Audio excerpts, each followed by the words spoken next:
Originality, boss a shot if you respect and love the quality. Me so good and pay attention to my clarity. All of the girls them a say them love my personality. Me go offering and big up my nationality. Me love the money but me not bout for vanity. Me see the fussy them a come with animosity. Pressure me but me not let go me sanity. Gonna fire gonna put on me sapagati. Cocky the you so fi wheel under the ratty. Feel so bend up and a rich under hagani. Book man fi Jordan that a yacht man philosophy. Tell the shot of them for all of solidarity. Tell the government free up the weed policy. How a country them for left in make we manage it. Trick we and them kill we with reverse psychology. Bound to Killing Baby Sham, old school song right there. That's my joint. Another level. All right, so folks, I want to talk to us about how to handle life's rejections. When life rejects you. Now, Psalms 118 verse 22 says, the builders refused the corners. The stone that the builders refused has become the chief cornerstone. And that's talking about Jesus, the stone that the builders refused. And it's a metaphor as to how people refused Christ. He was rejected. The stone that the builders rejected has become the chief cornerstone.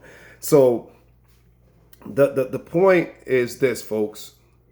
I don't want to get too spiritual, and I don't want to go too theological. I want to actually speak to you on a more human to human base, a relatable base. And I want to share some of my personals with you. So if you've been watching my videos, again, like I said, my marriage just pretty much blew up in my face, and my wife left. And she left me. Now, I'm going to be honest with you. I still love her. And, I don't want her to go, but she's chosen to go, right? Whatever the flaws were in me, it outweighed the good. Whatever my human flaws were was not worth the while, right? So that is rejection right there. That is in your face rejection, right? That's the textbook definition of life's rejections and how to cope. It's I have a daughter, so it's a family here. This is not just some boyfriend, girlfriend, fly by night thing. This is a real family. Me, my wife, my daughter. She decided to leave. I just bought a house for us. Things just didn't work out, and it's painful, very, very painful. I'm not going to sit here and act like it doesn't burn like a mother, and it hurts. It really does. It tears at your insides, your heartstrings, your psyche, it affects every area of your life. And it sucks. It sucks big time. There is no fronting. It is what it is. And I made a video talking about electronegativity and electropositivity. The person who does the leave-in, leaves on their terms. They enter into what's called electropositivity. If you study the periodic table, you'll learn about that stuff. And the person who's being left behind falls into what's called electronegativity. And the magnetic field goes into what's called positive reinforcement, right? So that electronegativity begins to reinforce itself by means of your SA node, your synode, which is what's responsible for your magnetic field. And that energy continues to reinforce, compound. And this is why a lot of people, when they go through breakups, divorces, any kind of emotional crisis, they'll turn to stuff. They'll adapt what's called maladaptives. And I spoke about maladaptives. Mal means bad, wrong, or ill. So maladaptives are things that you adapt as a result of a divorce or a loss, a death, any kind of major heart crisis that involves the emotions.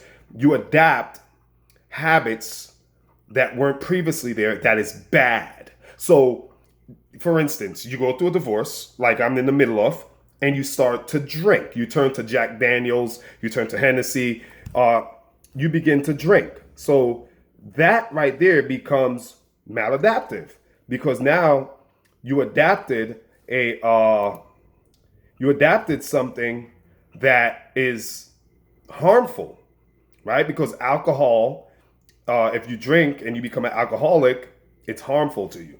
So maladaptives are anything that you adapt. Could be, I use alcohol, it could be smoking, right? You weren't smoking before your divorce. You weren't doing these drugs or drinking before your divorce. So you adapt all these vices as a way to cope with the pain as a result of the experience. So the experience prompts you to adapt some kind of substance or something to allow you to cope, but it's a maladaptive because in the long run, now your kidneys are failing as a result of alcohol because you now become an alcoholic. And it happens, or you start taking up these habits of cocaine or heroin or drugs or any kind of drugs to cope with the loss of a loved one by death or divorce or a breakup or any kind of thing that involves the emotional turmoil, throws your emotions into a whirlwind. So, again, I want to talk about how to handle rejection, but not just handle it, how to thrive in rejection. There is a practice known throughout, it was found in Egypt. It's called alchemy. And alchemy is taking a raw base material and putting it through a process that's called transmutation. At the end of transmutation, that raw base metal has become a precious metal.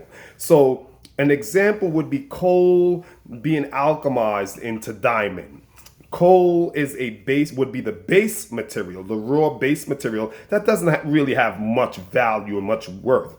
But through a series of pressure, time, and temperature, coal will transmute into what is a precious element, which is a diamond that has incredible value.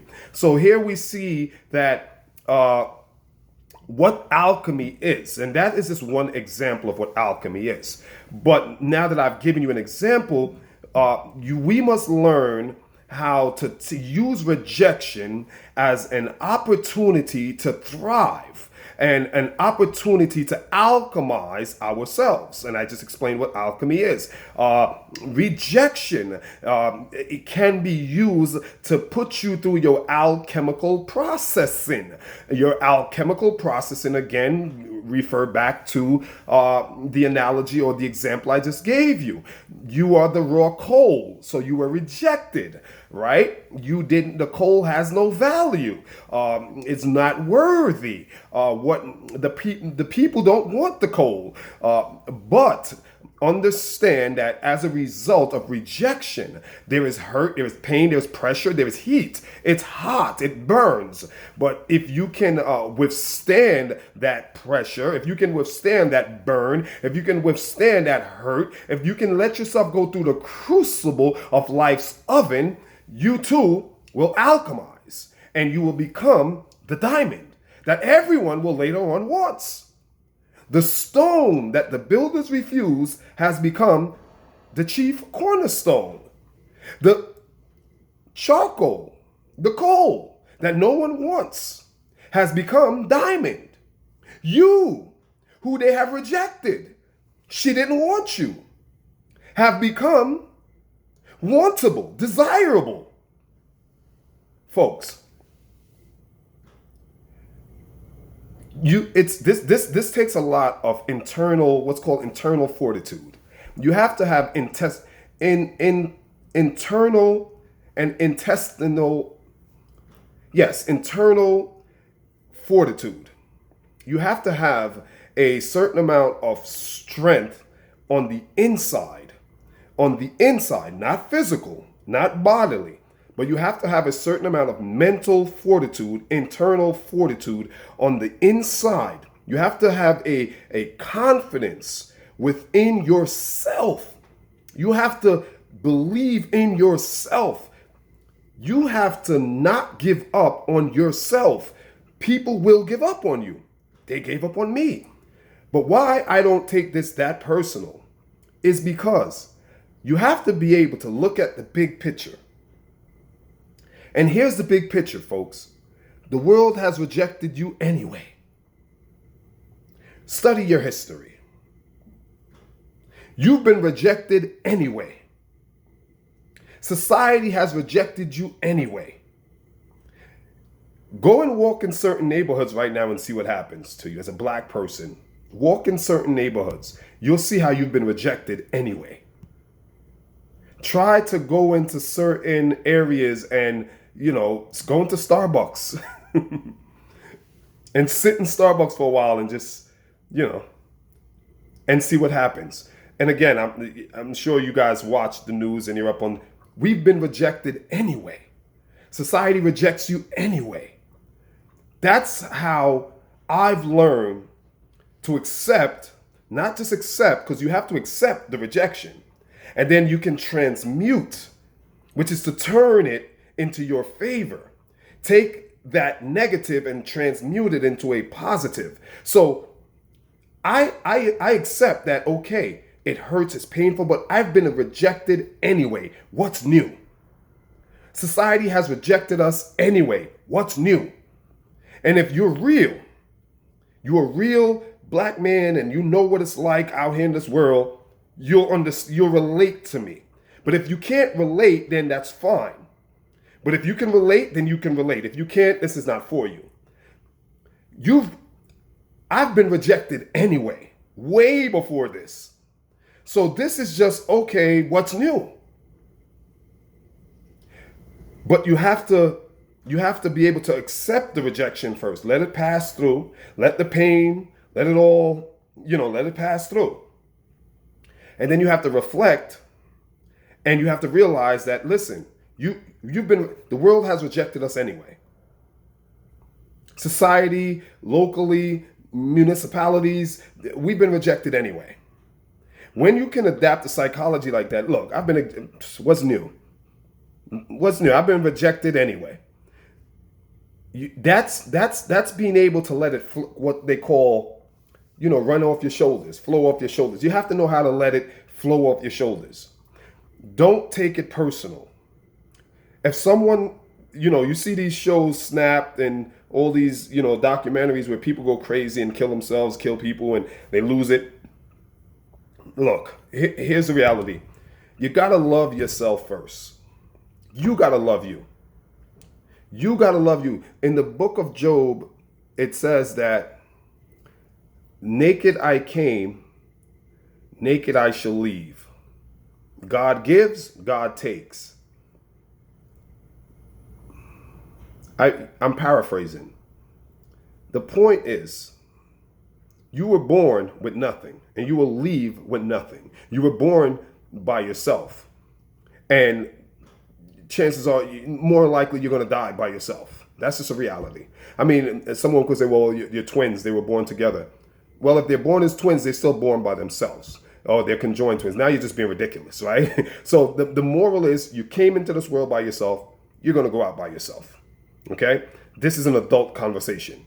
You're born by yourself, you're going to die by yourself.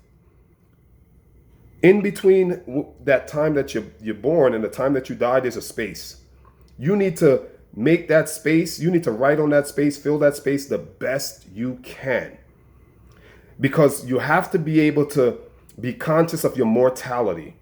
Being conscious of mortality reminds you, keeps you, it's not morbid and it's not sickening. I'm not saying to be so obsessed with mortality in a sickening way, but you have to be mindful that you are mortal.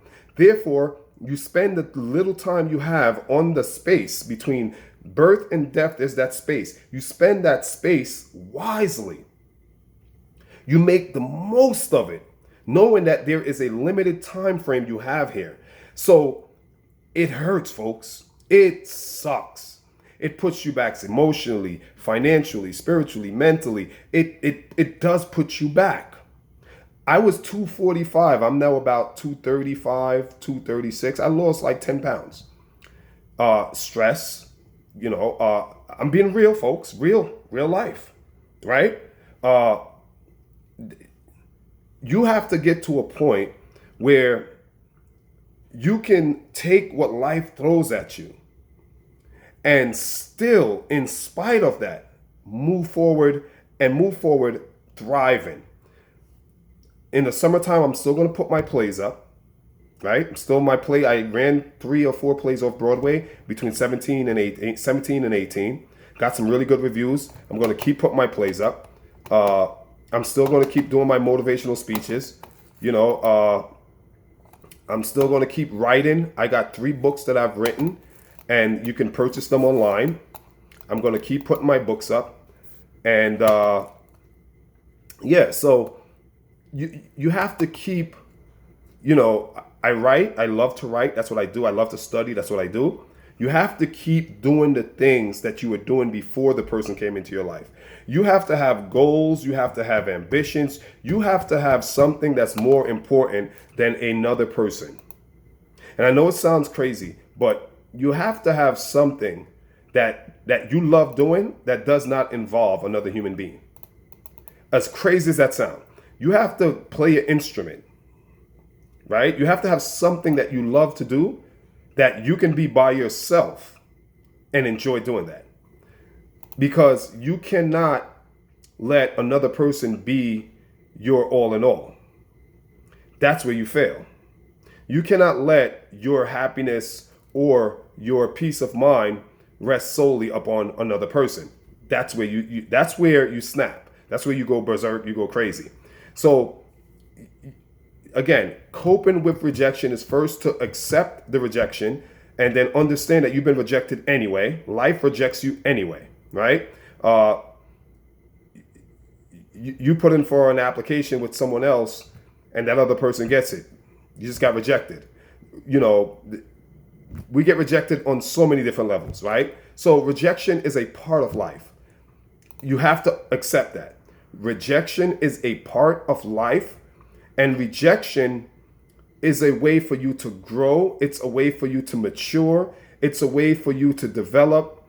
It's a way for you to reflect, to introspect. And if you do realize that there's things you need to work on them, change them. You know, you're supposed to evolve. It's called evolution. If you realize, though, sometimes, not all the times, because you can't change for everybody. If there's legitimate things that you see in your character that needs to be tweaked, tweak it. You're only going to become better. But don't personalize it. Don't take it personal, because again, everyone gets rejected. Everyone. I don't care who you are. At some point in your life, everyone goes through rejection. You have NBA players who are multi-millionaires. They're going through divorces. Jeff Bezos, the CEO, founder of Amazon, richest man on the planet, just recently went through a divorce, maybe a month, 2 months ago. It doesn't matter who you are. Everyone goes through it. Everybody. And you gotta just, again, you have to believe in yourself and you have to love yourself. It doesn't matter if a person rejects you. You cannot internalize it.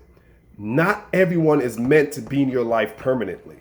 Some people come for a season, some come for a reason, and you'll be blessed if you get someone for a lifetime. So the odds are most people are going to come for just a season. Most are going to come for just a reason. You'll be lucky if you get a lifetime. So you have to understand these facts of life. And here's the beauty of it. Here's what you need to understand too, folks. When someone rejects you, there's someone else there that will accept you. You gotta get that. You gotta sink that in. When they say one man's trash is another man's treasure. The same goes in the opposite. One